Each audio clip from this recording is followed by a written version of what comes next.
All right, good morning. Today we are going back to the future. We're going back to the future today. I wish we were going back to the future. That'd be cool. We're actually going back to the basics this morning, being a little goofy with my intro. We're going to cover 6 areas where you can actually make changes and you can help your overall health. So, getting back to basics, where are areas that we can make some changes? So let's start with food. We're up here in Canada, in Burlington, Ontario, for us in Align Natural Health. And I didn't think I said my name, actually. It's Amanda Golightly, by the way. So we're getting back to basics. It's Thanksgiving here up in Canada, so people are kind of going to be out of their routines, out of a bit of maybe going into some different eating choices this weekend. So these could be some things to kind of consider. I'm not saying not to do different things and enjoy yourself for the weekend, because that's kind of the whole point. You're getting together with family, you want to enjoy what you're doing, but also you can incorporate some things to perhaps help with your health and help with digestion, things like that. So we'll get into that. So, what are you eating? Are you eating things with more sugar often, or are you eating more protein? Because if you're eating more things with sugar, that's going to also cause more cravings of sugar. It's going to feed your bugs, feed your parasites. We love talking about parasites here because they are such an important thing to talk about. They affect so many areas of your health. And if you have them, which if you have a pulse, as we've talked about on other weeks, you most likely have parasites and they love sugar. They absolutely love sugar. So if you're consuming sugar of any sort, this is feeding them and keeping them going. And the more you feed them, the more they want.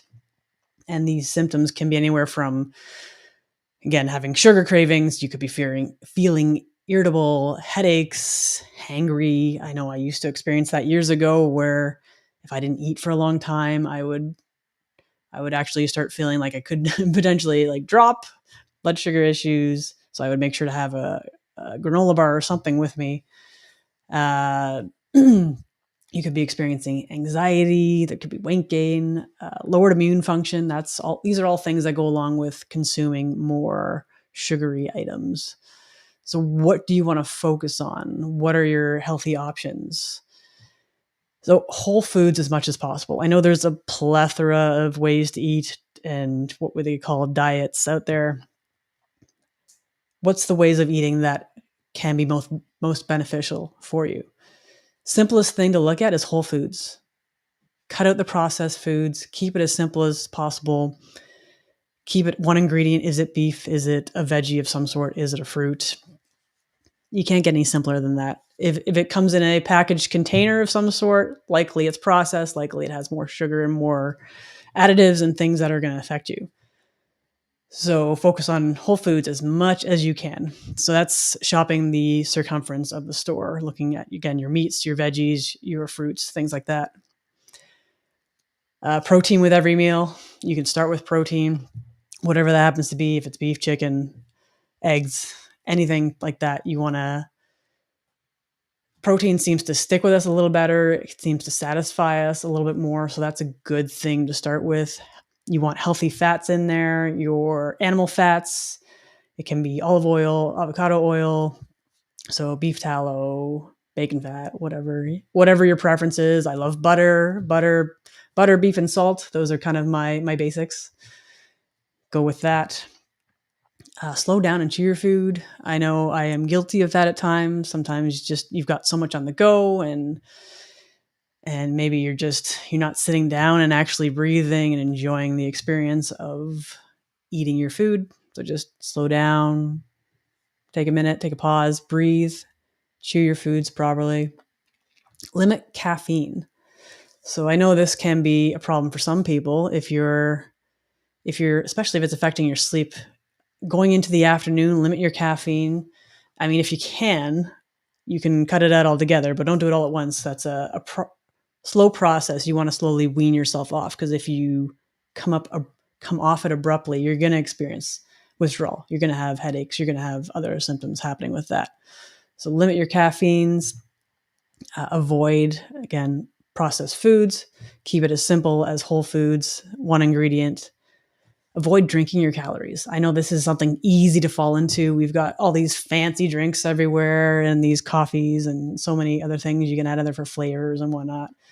This is an easy way to, even if you reduce it by one a day, if you have one less, do a different routine, have water instead, have something else. And let's go into water since I just brought that up. Are you drinking enough water? Are you drinking water? I know I've worked with people in the past who I see them in the morning and they've got a coffee in hand and I don't see any water anywhere. So you're starting off your day dehydrated. And I know coffee is kind of the go-to for some people. It's a comfort thing in the morning. It's kind of the routine to get started.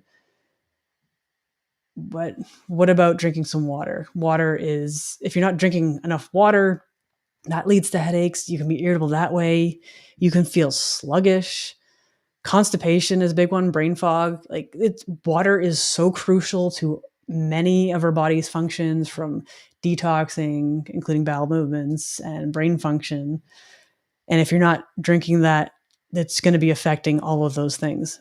Well, I know I've said before, drinking anywhere from 2 to 3 liters of water a day, but you have to go based on your body because everyone's different. Ideally, if you're drinking water, drink a clean source of water. I had a conversation with someone yesterday who was asking me, why aren't you drinking the bottled water that we have? And I said, no, I drink distilled water because it has no chemicals, no additives. Everything has been removed from this water. And he was kind of intrigued by that. And we just kind of had a further discussion about it. And of course, when you have distilled water, everything is removed, even anything radioactive, any sort of sediment is removed. And of course, minerals as well. So you want to consider adding that back in. You want to make sure that you're having salt in your diet, good salt, Himalayan salt, Celtic sea salt, stuff like that. And yeah, so it was very interesting to kind of be asked and someone was noticing that I was doing something different than everyone else in the group kind of thing. So it's just, this is something simple that you can do. Make sure you're drinking water. I know sometimes people say they don't like drinking water or it's boring. Maybe there's a reason you don't like drinking that water. Maybe there's something in it that you don't like. So you could play around with that. What I usually do is I have a couple drinks. I have a couple supplement drinks that I have that are, one's kind of more for flavor, just to kind of mix it up. And then I have my water generally. Those are kind of mostly the 2 drinks that I have. So I will drink water before I have the supplement drink just to kind of make sure I'm still getting the water into my system. So that's something you can do if you have a couple of drinks. Drink some water first and then drink whatever it is that you would normally be having. Movement and exercise. So maybe this is something you're going to be doing with your family this weekend if you're in Canada. I know previously that our family has gone for a hike, assuming the weather allows for that. It's nice to get out into the fresh air, and up here, like the leaves are really starting to change. I noticed that yesterday driving home. Just so many colors. It's beautiful. So get outside, get some movement going. This also helps with if you're struggling with constipation. Movement really helps aid with that process. If you're feeling down as well, getting outside, getting movement, those good homes. And if you're feeling stiff or achy, the best thing you can do is keep moving. You don't want to just stop because you're feeling sore. Move as much as you can in the way that works for you. Just keep those things in mind. And it doesn't have to be hardcore. It doesn't have to be the crazy CrossFitter doing all the things, doing a million squats or something like that. Just, again, be gentle on yourself. If you need to be, just go out for a walk. As simple as that. You don't have to keep it complicated. Stretch and do light yoga. That's something else you can do. Run and lift weights. Just simple things. Find something that you enjoy too. If you like to dance, even if it's just in your kitchen with a spouse or whoever, your kids, just find something where you can move your body and just kind of, if you can have fun with it too, that would be pretty cool. Another topic that we discuss often is bowel movements. I know Some people, when you bring up this conversation, they kind of get a little awkward about it, but it's really important conversation to have. This is information about your health and information about what's going on with your body. And if you're not pooping, you are toxic. If you're not pooping, you are toxic. You should be pooping 1 to 3 times a day. And you can actually carry extra weight in your body if you're not doing that. And I just realized I don't have the chat here. I did that a couple weeks ago and I missed out on all the conversation. Here we go. Okay, good. There we go. I'm back up to date here. So if you're not pooping, you are toxic. Symptoms that can come with that are like skin issues, eczema, itchiness, acne. You could have weight gain. You carry anywhere that your body is going to be protecting you, anything that's in your body that's not supposed to be there, this is where it's going to go into your fat cells. So if you have weight gain and particularly stubborn weight that won't move, maybe it's because your body is holding on to some sort of toxin to protect you and it's holding it in the fat cells and it just won't release that until it's safe to do so. So this is where working with a practitioner is very helpful to detox some of these things. And when we start focusing on overall health rather than specifically, because I know a lot of people are looking for weight gain and ways to improve their health that way, because it's, I mean, who hasn't been there as far as you want to shed some pounds, you want to feel better and look better. But if you're focusing on overall health and able to get rid of these toxins, that will follow. It may not be in the timeline that you want, but it will follow. You just have to stay the course, if you will. I know I was talking with someone last week as far as how your body heals and how it recovers. And if anyone's ever had like a sprained ankle or broken anything, how much time does that take to heal? How much time does it take? It takes what it takes, honestly, because I know I've sprained my ankle in soccer. And for, if I'm thinking back quite a few years ago now, I couldn't walk for like 3 days. And it took time for me to come back. It takes time for the body to heal when we have something, one, in this case, if we have something in our body that doesn't belong or we're missing something, we need to be able to support our body through that. And just, I know it can be challenging at times, but just kind of take it a day at a time. So bowel movements, you can have headaches, anxiety, and it's interesting with some of these symptoms because they do kind of overlap each other with parasite issues and other things that could be going on. And this is why we want to test to find out why you have these things. Why do you have those headaches? Is it because you're not pooping every day? Is it because you have parasites? Is it because of something else? This is where we want to find out, and then we can deal with that from there.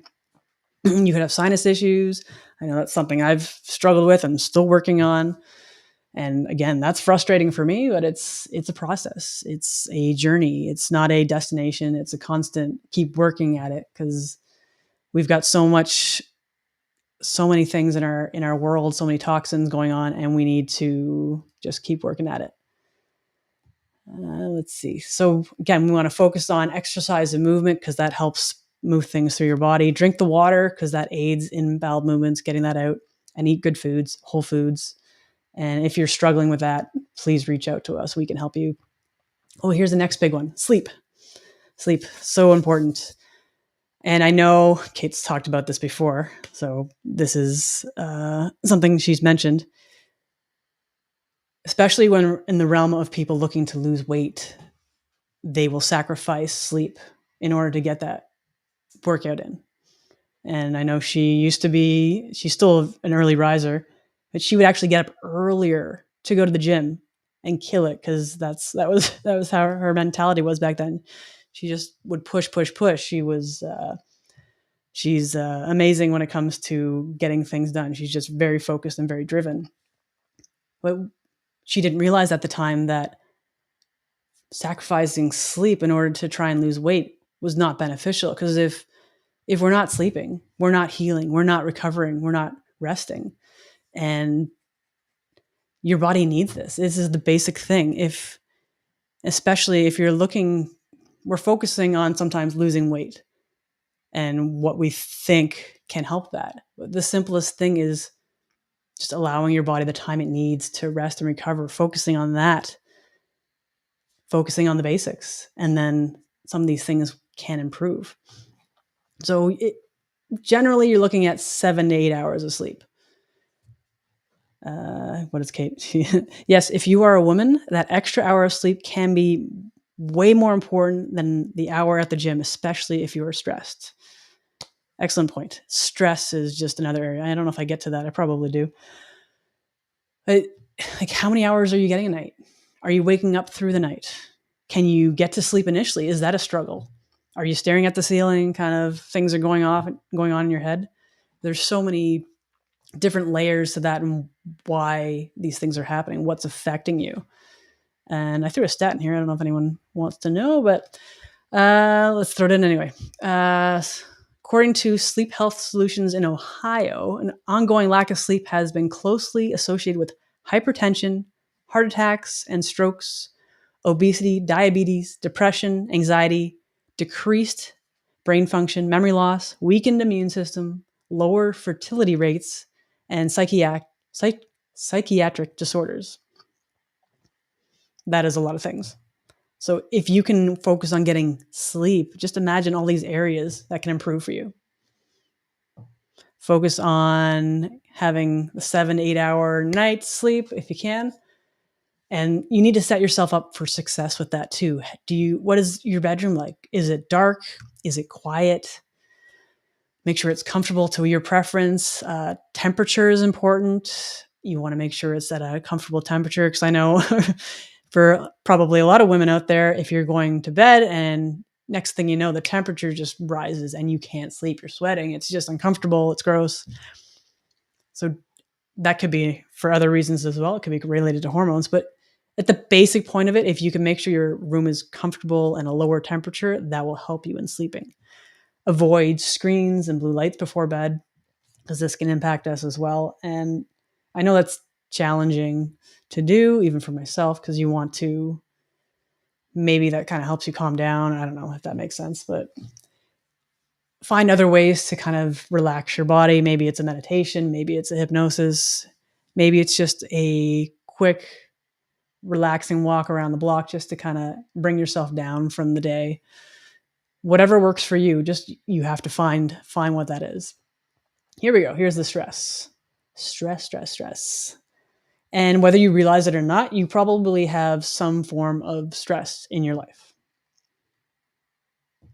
Some people out there might be saying, I don't have any stress. I'm good. I'm totally good. And I'm sure there's something. There's always a little bit of something. And in some aspects, stress is kind of normal, right? Because we need that motivation to get things done sometimes. And high stress, generally high cortisol. High cortisol equals imbalances in other important hormones.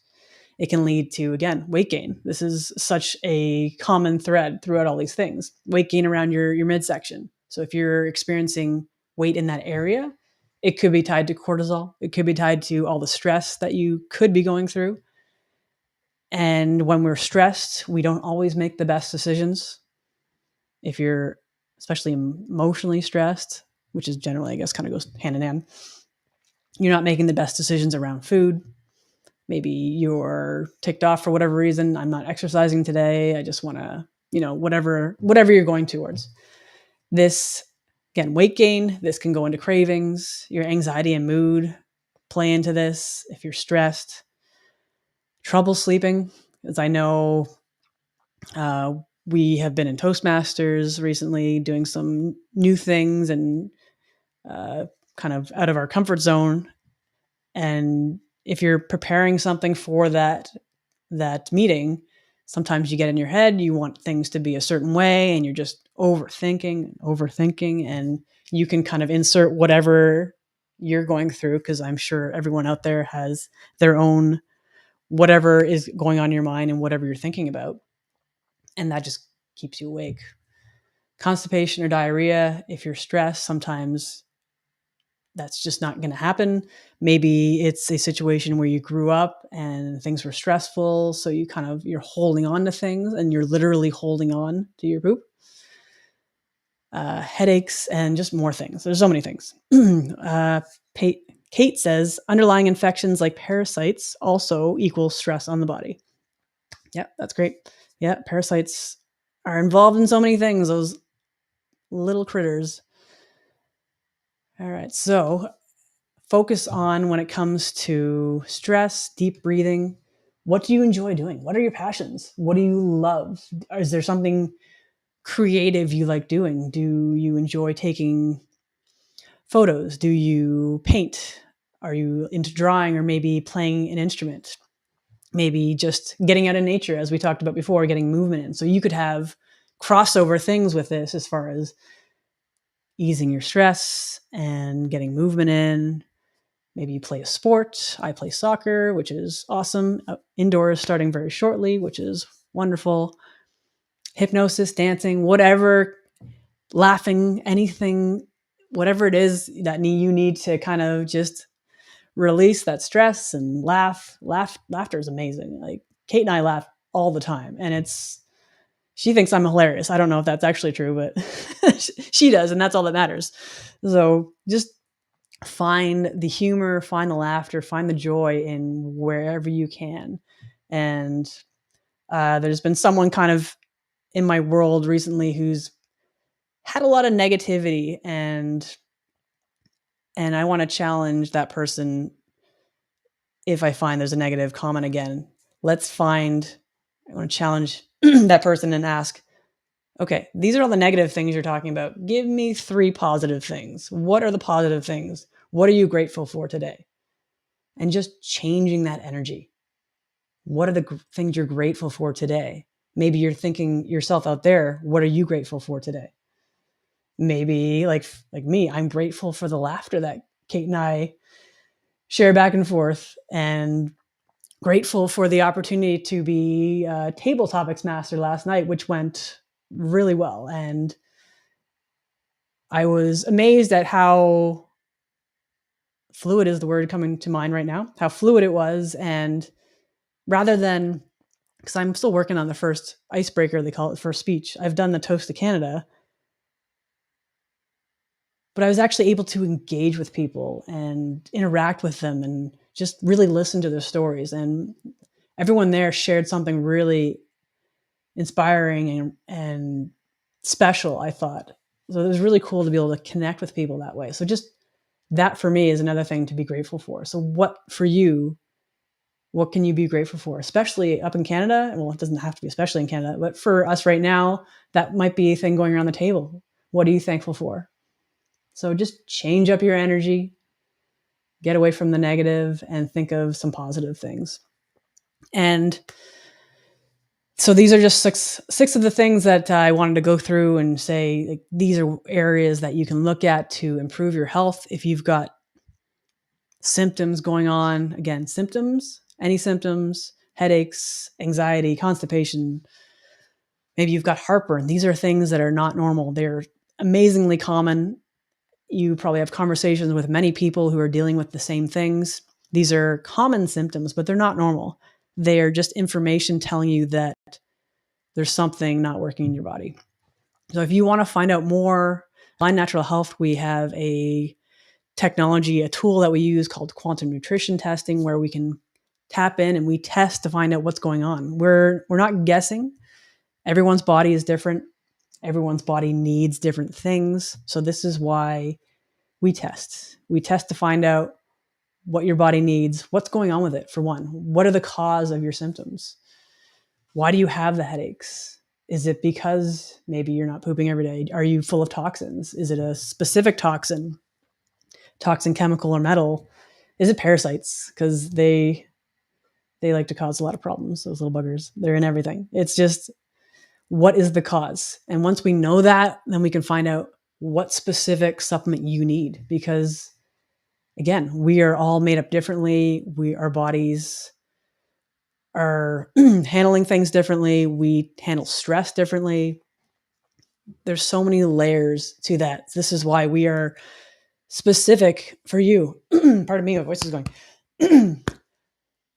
We want to be specific for you, because it's not just a blanketed approach when we deal with clients. It is specific for you. So if you're curious to find out more and you're dealing with whatever symptom it is, we can help you. Kate and I can help you. Reach out to us, send us a message. We have a free discovery call that is quick. It's about 15 minutes or so. quick and easy. You can find out how we can help you, find out more about you, and also find out if we're a good fit to work with each other, because that's very crucial in any relationship, in a practitioner client relationship, very important. So if you're looking to find out more, again, book that discovery call. It is in the link in our bio on Instagram, and it is in the link, my about section on Facebook. So go to those places, book your call today. And for people up in Canada, I wish you the very best Thanksgiving. Have a wonderful time with your family.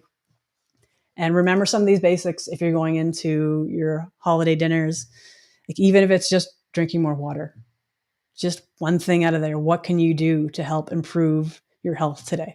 Keep it simple. Have a great weekend and live well naturally, everyone.